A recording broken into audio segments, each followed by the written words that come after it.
नमस्कार, मी अनुराधा तांबोळकर. अनुराधा चॅनलमध्ये तुमचं खूप खूप स्वागत आहे. जून महिन्याच्या पहिल्या शुक्रवारपासून आपण एक नवीन सिरीज सुरू करतोय. ती म्हणजे बच्चे कंपनीचे टिफिन बॉक्सेस. आहे की नाही? मोठा गहन प्रश्न आहे. टिफिन देणे म्हणजेच डबा भरून देणे हे मोठं जिकिरीचं आणि अतिशय चॅलेंजिंग काम आहे. ह्या वाक्याशी तुम्ही सगळे माझ्याशी सहमत असाल. कारण मुलांना काही डब्यातनं दिलं तरी ते परत येतं. आणि तो एक मोठा चॅलेंज हा आई, आजी, मावशी, काकू ज्या कोणी घरातल्या सुगरण मैत्रिणी असतील त्यांना असतो. हो की नाही? आणि म्हणूनच आपण टिफिनमध्ये भरण्याकरता वेगवेगळ्या रेसिपीज बघणार आहोत. ते सुद्धा मी माझ्या मुलांना आणि नातवंडांना देते. त्याच आहेत बरं का. त्या संदर्भातच मुलांना डबे कसे भरून द्यावे, त्यात काय घालावं, शक्यतो डबा कसा परत येणार नाही, ह्या सगळ्या गोष्टींचा उहापोह म्हणजेच माहिती आपण आज बघणार आहोत. आता पहिल्यांदा आपण बघूयात की टिफिन बॉक्स घ्यायचा कसा. आमच्या काळी की नाही टिफिन बॉक्स म्हणजे पितळेचे कडीचे डबे होते. माझ्या वयाचे जे मंडळी असतील त्यांना आठवत असेल. किंवा असं कप्प्या कप्प्यांचा स्टीलचा डबा होता. त्यातनं सांडायचं लवंडायचं सगळं कधी कधी व्हायचं बरं का, पण तसे डबे होते. आता मात्र वेगवेगळ्या प्रकारचे वेगवेगळ्या कंपन्यांचे अतिशय सुंदर सुंदर असे छान डबे मिळतात. शक्यतो टिफिन भरताना आपण प्लॅस्टिकचे डबे घेऊन येत, स्टीलचे डबे घ्यावेत. हल्ली त्याला विशिष्ट एक पद्धतीने ते बनवलेले असतात, त्यामुळे ते सांडत पण नाहीत. त्याच्यात एक 2-3 कप्पे असावेत. त्या कप्प्यांना सुद्धा झाकणं असावीत. कारण काही वेळेला काय होतं की त्या कप्प्यांमध्ये आपण भरतो, वरचा झाकण घट्ट असतं, पण आतल्या आत ते एकत्र होतात. तसं होऊ नये म्हणून वेगवेगळ्या झाकणाचे असे 2-3 डबे असावेत. समजा जरी असं विकत घेता आला नाही तरी सुद्धा आपण एखाद्या डब्यामध्ये छोटे छोटे स्टीलच्या डब्यांमध्ये जरी त्यांना आपण डबे भरून दिले, म्हणजे त्यांची भाजी पोळी दिली तरी सुद्धा चालू शकतं. आता टिफिन बॉक्स झाला. आता आपण पुढच्या गोष्टींचा विचार करूया. ज्यावेळेला आपण टिफिनमध्ये पदार्थ देतो त्यात शक्यतो कांदा वापरायचा नाही. म्हणजे अगदी शक्यतो म्हणण्यापेक्षा कांदा वापरूच नाही. कारण तुम्हाला माहितीच आहे की कांद्यामुळे पदार्थ लवकर खराब होतो. आता या मुलांचे डबे नेल्यानंतर त्यांनी ते काही त्यांच्या पायापाशीच असतात असं नाही. ते कुठेतरी खिडकीत किंवा वर्गाच्या बाहेर ठेवलेले आपल्याला दिसून येतात. मग अशा वेळेला तिथे उन्हाची तिरीप आली, काही आलं तर तो कांदा खराब होतो आणि कांद्यामुळे पदार्थ खराब होण्याची शक्यता असते. आणि मुलांना पदार्थ खराब झाला हे लक्षात येत नाही.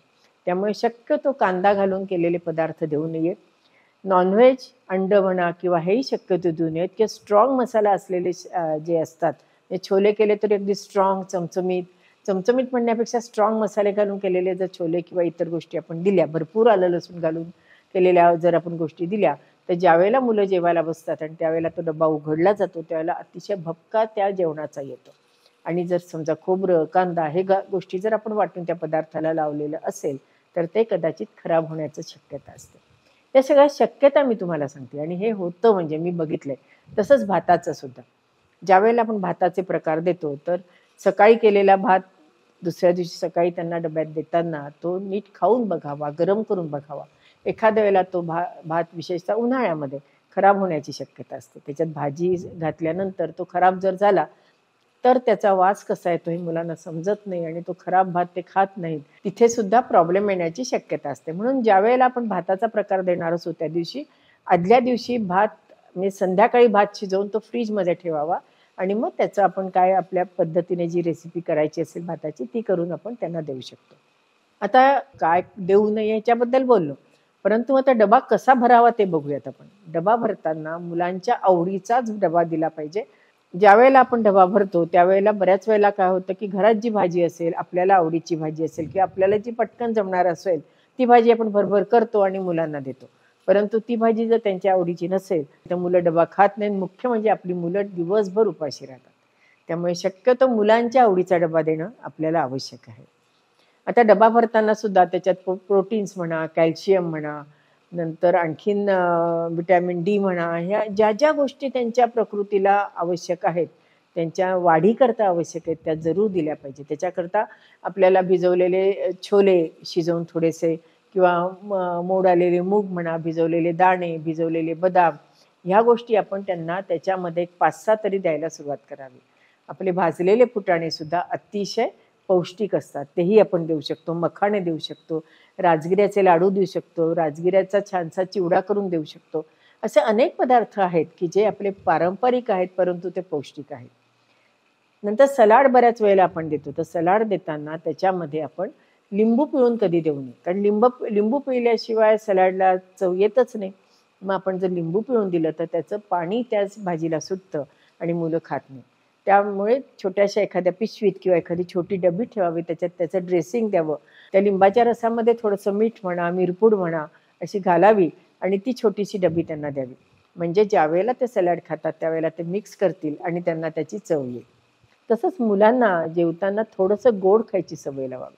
अगदी छोटासा बुंदीचा लाडू, कधी रव्याचा लाडू, कधी सुधारस, कधी गूळ खोबरं, कधी तुपसाखर पोळी असं सुद्धा द्यावं. त्यामुळे मुलांना एखादी गोष्ट जर आवडली नाही तर त्याबरोबर ती खाण्याची सवय होते.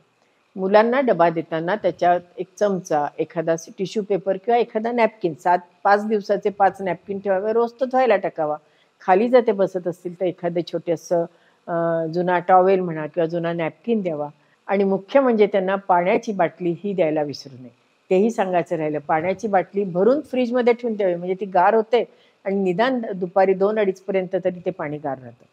मुलांना ज्यावेळेला बऱ्याच ह्याच्यामध्ये मी डब्यांमध्ये बघते की फ्रुटी वगैरे दिलं जातं. त्यापेक्षा कैरीचं पन्हं, लिंबाचं सरबत, कोकम सरबत, नारळाचं पाणी ह्या गोष्टी जर आपण मुलांना थोड्या थोड्या का होईना दिल्या तरी सुद्धा त्याचा त्यांना चांगला उपयोग होतो. जर आपण बघायला गेलो ना तर असे जवळजवळ 100च्या वर मिक्स अँड मॅच आहेत, ते आपण टिफिनमध्ये देऊ शकतो आणि मुलांना ते आवडतील. त्याकरता आपण आई म्हणून, आजी म्हणून आपण त्याच्यामध्ये थोडंसं त्यांच्या आवडीप्रमाणे इनोव्हेशन केलं पाहिजे. आणि सगळ्यात महत्त्वाची गोष्ट म्हणजे आल्यावर जर समजा मुलांचा डबा उरला असेल तर लागली त्यांना धारेवर धरू नका. हा डबा खाल्लाच का नाही, मी किती कष्ट केले होते आणि मग तू खातच नाही, मग उद्यापासून मी डबा देणार नाही. अगदी घरोघरी ही वाक्य ऐकू येतात. तुम्हाला सुद्धा ही वाक्य ऐकून कदाचित हसू आलं असेल. तर असं करू नये. एखाद्या वेळेला त्यांना भूक लागली नसते, एखाद्या वेळेला त्यांना खेळायचं असतं आणि त्या गडबडीत ते खात नाहीत आणि म्हणूनच त्यांचा डबा परत येतो. तर अशा वेळेला त्यांना न रागवता, न चिडता जवळून विचारावं की आज तू डबा का खाल्ला नाही. कारण जर तुम्ही रागवलात तर पुढच्या वेळेला तुम्हाला नक्की थाप मुलांच्या तोंडून ऐकायला मिळेल आणि मग त्यांना त्याचीच सवय लागेल. तसंच डबा भरताना भरपूर देऊ नये. कारण भरपूर प्रमाणात भात म्हणा, पोळ्या म्हणा एवढं दिलं तर त्यांना त्यावेळेला एवढी भूक नसते, कारण छोट्या सुट्टीत त्यांनी खाल्लेलं असतं. त्यामुळे लिमिटेड डबा द्या, म्हणजे मग त्यांना उरणार नाही. जर त्यांना कमी पडला तर ते आवर्जून सांगतील की मला आणखीन अर्धी पोळी द्या. परंतु देताना सुद्धा डबा अगदी लिमिटेड असावा, त्यांच्या आवडीचा असावा, चवदार असावा. समजा तर परत आला तर आपण रागवायचं नाही. आणखीन एक महत्त्वाची गोष्ट की डबा देताना ज्यावेळेला पोळी भाजी आपण देतो त्यावेळेला त्यांचे हात त्या पदार्थांनी माखणार नाहीत आणि खराब होणार नाही याची काळजी घ्यावी. पोळीचा शक्यतो रोल दिला तर तो कधीही चांगला. अशा अनेक गोष्टी त्या आपण रेसिपी करताना मी तुम्हाला सांगेनच, परंतु अशा अनेक एक आजी म्हणून मी आज तुम्हाला या सगळ्या गोष्टी सांगितल्या. या नक्की लक्षात ठेवा आणि मुलांचे आणि तुमचे सुद्धा डबे भरा. नक्की परत येणार नाही मला खात्री आहे, कारण हा आजीचा सल्ला आहे, हो की नाही. असेच माहितीपूर्ण व्हिडिओ बघण्याकरता अनुराधा चॅनलला तुम्ही लाईक करा, शेअर करा, सबस्क्राईब करा आणि मुख्य ही टिफिन सिरीज आपण सुरू केली आहे ना ती खूप शेअर करा. कारण काय आहे की घरोघरी मातीच्या चुली, त्याचप्रमाणे घरोघरी टिफिनच्या वरी ही म्हण आता म्हणायला काही हरकत नाही. धन्यवाद.